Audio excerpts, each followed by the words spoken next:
नाज़रीन अस्सलाम वालेकुम। आपकी मोहब्बतों और चाहतों के साथ लियाकत नवाज़ मलिक हाज़िर खिदमत है। नाज़रीन, गुज़श्ता वीडियो में मैंने ज़िक्र किया था कि मैं आइंदा जो वीडियो बनाऊंगा उसमें पाकिस्तान के जो 1970 के इलेक्शन हैं उनके बारे में बात करूंगा। आया वो फेयर इलेक्शन थे या उन इलेक्शन में भी मैनेज किया गया इलेक्शंस को। और दूसरी बात मैंने की थी कि पाकिस्तान की जो पुलिस है, चाहे वो पंजाब की पुलिस है या सिंध की, बलूचिस्तान की या खैबर पख्तूनख्वा की, उनके जो मसाइल हैं उन पर भी बात करूंगा।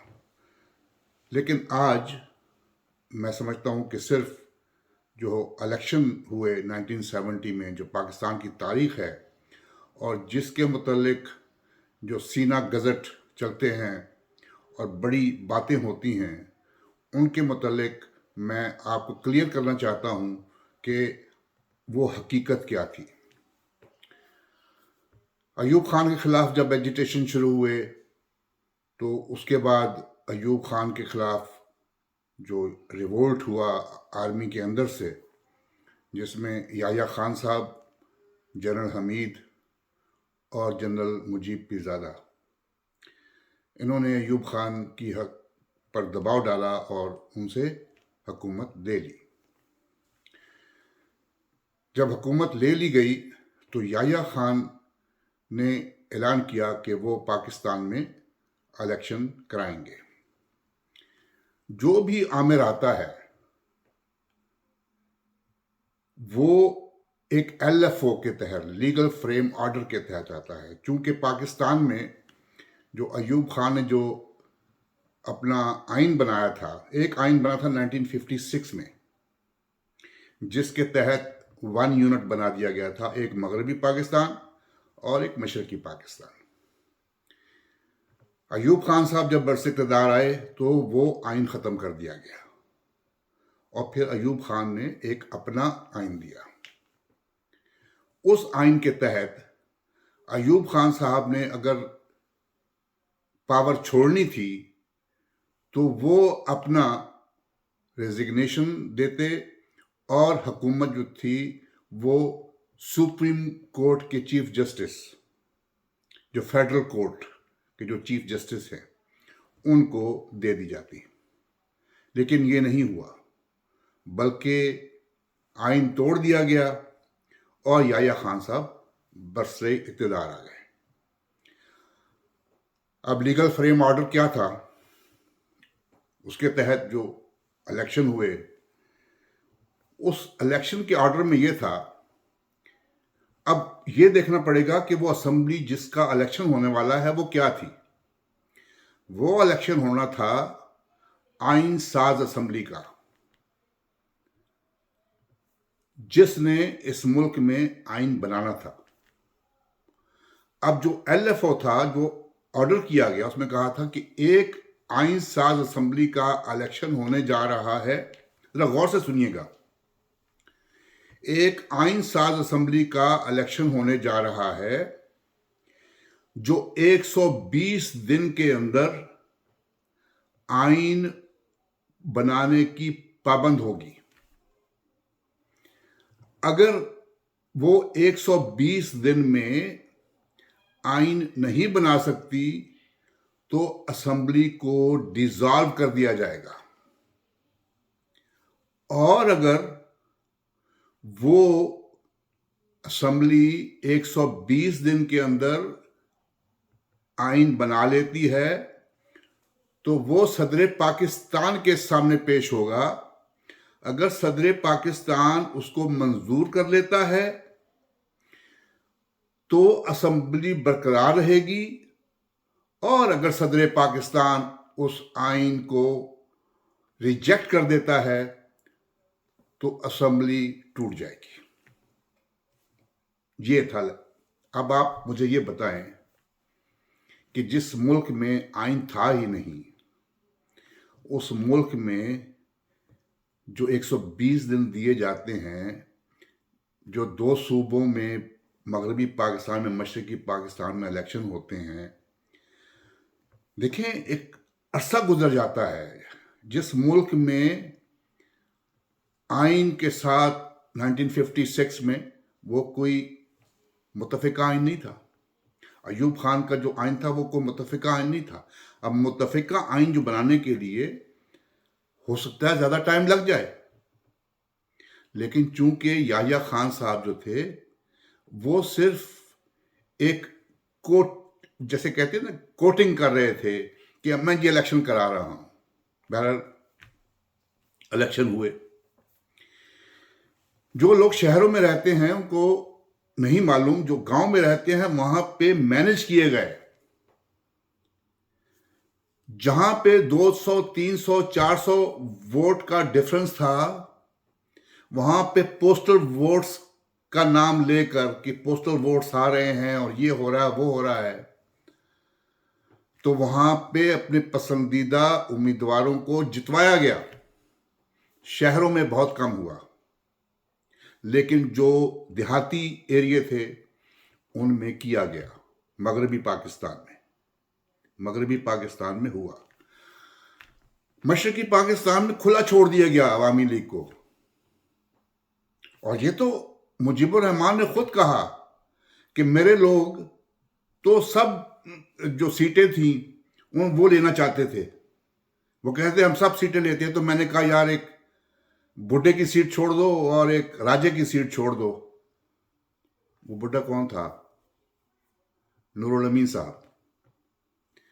और वो राजा कौन था? राजा त्रिदेव, जो बाद में पाकिस्तान के अक़लियती अमूर के वजीर भी बने।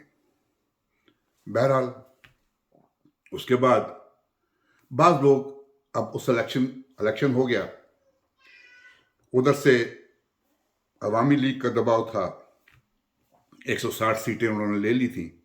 इधर से भुट्टो साहब की पार्टी ने 81 सीट्स, और बाकी पार्टियों ने, जिसमें कौंसल मुस्लिम लीग भी थी, जमात इस्लामी की कुछ सीटें थी, मुस्लिम लीग कयूम ग्रुप की कुछ सीटें थी, नैब की कुछ सीटें थी, मुख्तलिफ छोटी छोटी पार्टियों की सीटें थी। बलूचिस्तान में बजिंजो साहब की पार्टी थी, उसकी सीटें थी। अचकजाई साहब की पार्टी थी, मैंगल साहब की पार्टी थी। कुछ ना कुछ सीटें उन्होंने ली। अब आप 6 नुकात, अब कहते हैं जी भुट्टो साहब जो है, भाई भुट्टो साहब पावर में नहीं थे। पावर में कौन था? याह्या खान साहब, प्रेसिडेंट वो थे। अगर भुट्टो साहब नहीं भी मान रहे थे, अगर आपने कराना था तो आप कराते। आप जो इल्ज़ाम है वो आप सेवल बंदे पे लगा देते हैं और अपनी चीज़ें भूल जाते हैं। बहरहाल उसके बाद याह्या खान जो थे, उन्होंने जो वहाँ पे एक्शन शुरू हुआ ईस्ट पाकिस्तान में, वो बाद में शुरू होता है। लेकिन भुट्टो साहब जिन चीज़ों पे शेख मुजीबुर रहमान से बात करना चाह रहे थे, वो 2 चीज़ें थीं।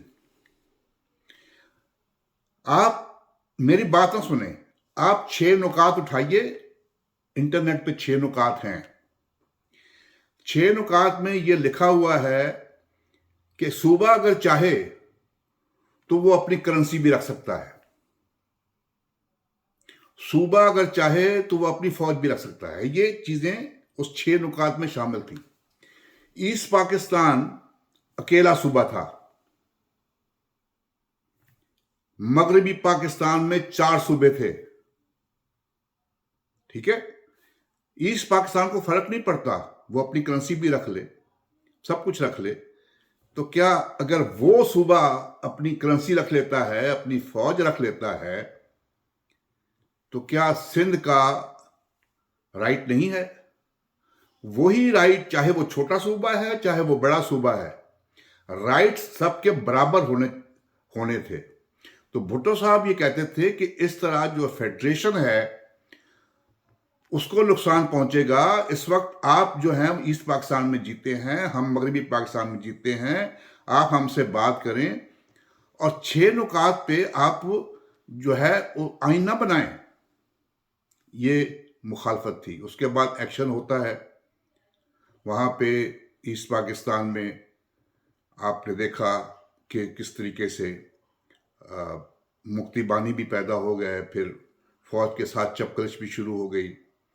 پھر ہندوستان بھی اس میں شامل ہو گیا جنگ میں، اور میں سمجھتا ہوں کہ اس وقت رشیا کی بھی پوری سپورٹ تھی اس بیک گراؤنڈ میں رہ کر ایسٹ پاکستان کی علیحدگی میں۔ ایسٹ پاکستان علیحدہ ہو گیا۔ اب ایسٹ پاکستان جب علیحدہ ہوتا ہے تو جنرل گل حسن اور جنرل رحیم یہ بھٹو صاحب کو بلا کر ان کے حوالے حکومت کرواتے ہیں، یحییٰ خان سے ریزائن کرواتے ہیں، اور بھٹو صاحب کو میں نے پچھلے ویڈیو میں بتایا کہ بھٹو صاحب کو مجبوری میں دی گئی حکومت، اور شروع میں ہی ابھی کچھ عرصہ ہوا تھا بھٹو صاحب کو، جنرل گل حسن نے اور جنرل رحیم نے بھٹو صاحب پر دباؤ ڈالنا شروع کر دیا تھا، جس کی وجہ سے جنرل گل حسن کو اور جنرل رحیم کو فارغ کر دیا گیا، ایک کو تو شاید امبیسڈر بنا دیا گیا اسپین میں۔ یہ ساری باتیں جو ہیں نا، یہ آپ جو سینہ گزٹ ہوتے ہیں نا، یہ لوگ چلاتے رہتے ہیں، اور ہر چیز جو ہے وہ الزام لگا دیتے ہیں، جی فلاں نے کیا تھا، فلاں نے کیا تھا۔ یہ پاکستان جو ہے، اس کے لیے سیاست دانوں نے بہت قربانیاں دی ہیں۔ یہ جو چیزیں کہتے ہیں نا لوگ کہ جی فلاں آدمی نے، بھٹو صاحب نے یہ کر دیا تھا، فلاں نے نواز شریف نے یہ کر دیا تھا، بے نظیر نے یہ کر دیا تھا، تو میں کہتا ہوں کہ کم از کم سیاست دانوں کی جو پاکستان کے لیے خدمات ہیں نا، ان کو کریڈٹ دیں۔ جو 800 مربع میل علاقہ ذوالفقار علی بھٹو نے چائنا سے واگزار کیا ٹیبل پر بیٹھ کر، اس کی بات بھی کریں۔ ملک فیروز خان نون نے آپ کو عمان سے گوادر لے کر دیا، اس کی بات بھی کریں۔ 71 کی جنگ کے بعد جو علاقہ 5000 مربع میل علاقہ ہندوستان نے قبضے میں کیا، اس کی بات بھی کریں۔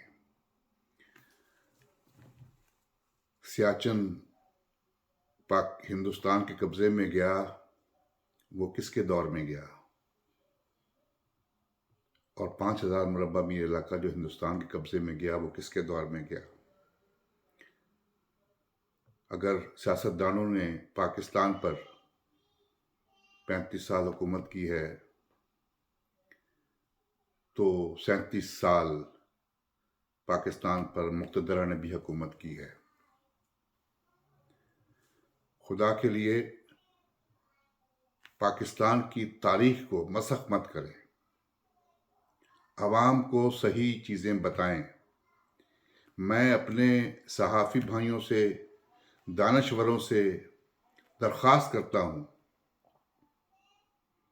کہ سیاسی ماشیے مت بنیے۔ پاکستان کے لوگوں کو، پاکستان کی نئی نسل کو، پاکستان میں جو ہوتا رہا، پاکستان ایک زبردست ملک ہے، پاکستان کے لوگ محنتی ہیں، پاکستان کے لوگ قربانیاں دینا جانتے ہیں، لیکن ان کو ایسی ڈگر پر لگا دیا گیا، نعروں پر لگا دیا گیا، جن نعروں کا حقیقت سے کوئی تعلق نہیں۔ تو جیسا میں نے عرض کیا کہ 70s کے الیکشن مینج تھے، ایسٹ پاکستان میں مکمل طور پر کوئی گورنمنٹ کی رٹ نہیں تھی، اور وہاں پہ سارے پولنگ بوتھ پر عوامی لیگ کے جو ورکرز تھے، ان کا قبضہ تھا، اور یہ لوگ کہتے ہیں جی بھٹو صاحب نے وہاں پہ الیکشن نہیں لڑا۔ ٹھیک ہے، بالکل ٹھیک ہے۔ 30 نومبر 1967 کو پاکستان پیپلز پارٹی بنتی ہے۔ بھٹو صاحب मगरबी पाकिस्तान में बड़े तकलीफ़ में थे, कोई हाल नहीं मिलता था पार्टी बनाने के लिए। आखिर मुबशर हसन जो थे उनके घर पे पीपल्स पार्टी बनी, वहीं पे छोटा सा एक फंक्शन हुआ और पार्टी बन गई। उसके बाद मगरबी पाकिस्तान में, ईस्ट पाकिस्तान में एक मौलाना थे जिनको मौलाना भाषानी कहा जाता था, मौलाना अब्दुल हमीद भाषानी, जिनकी अवामी लीग, उनकी भी पार्टी थी, भाषानी ग्रुप, और वो सोशलिस्ट माइंड के मौलाना थे। भुट्टो साहब के एक दोस्त थे ईस्ट पाकिस्तान में जिनका नाम था मतीउर रहमान। तो भुट्टो साहब ने मतीउर रहमान से कहा कि वहाँ पे वो पार्टी की तश्कील करना चाहते हैं, और मतीउर रहमान ने कहा कि ठीक है, मैं तैयारी करता हूँ, आप आएँ और ईस्ट पाकिस्तान में पार्टी बनाते हैं। उन दिनों में मौलाना अब्दुल हमीद भाषानी वो मगरबी पाकिस्तान आते हैं और वो भुट्टो साहब से मुलाकात करते हैं। वो नारा याद होगा जो लोग उस वक्त के लोग हैं कि भुट्टो भाषानी भाई भाई नारा लगा था।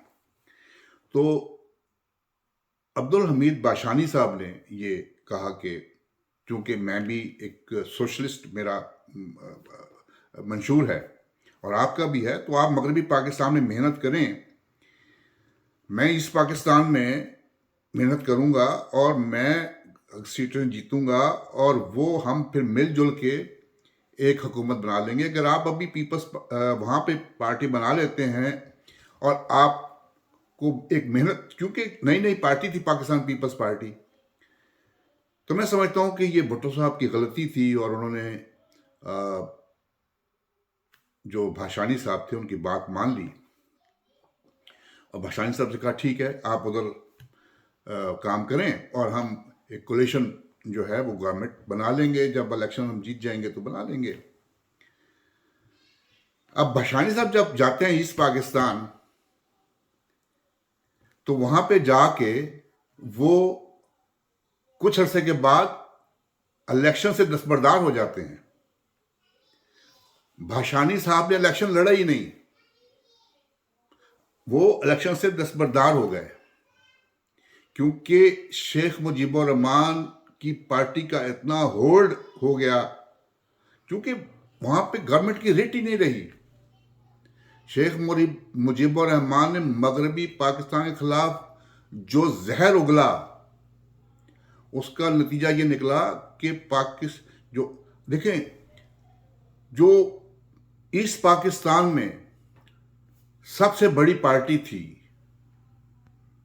वो थी जमाते इस्लामी। जमाते इस्लामी को एक सीट नहीं लेने दी ईस्ट पाकिस्तान में। बहुत बड़ी पार्टी थी ईस्ट पाकिस्तान में। उसके अमीर आजम साहब थे, मौलाना आजम, बहुत बड़े लीडर थे, बहुत बड़ी पार्टी थी, लेकिन चूंकि गवर्नमेंट की रेट ही नहीं थी, सारे पोलिंग स्टेशंस पर अवामी लीग का कब्जा था, तो 160 सीटें उन्होंने ली।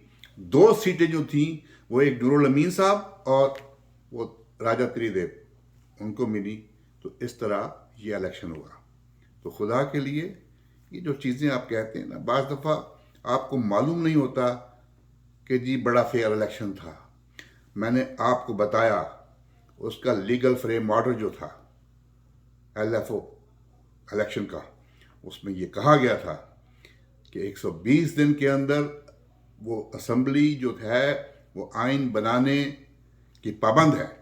नहीं बनता, असेंबली डिसॉल्व। बन जाता है, प्रेसिडेंट याया के पास आता है मंशूर आइन, वो एक्सेप्ट करता है, असेंबली बरकरार, वो रिजेक्ट करता है, असेंबली गां।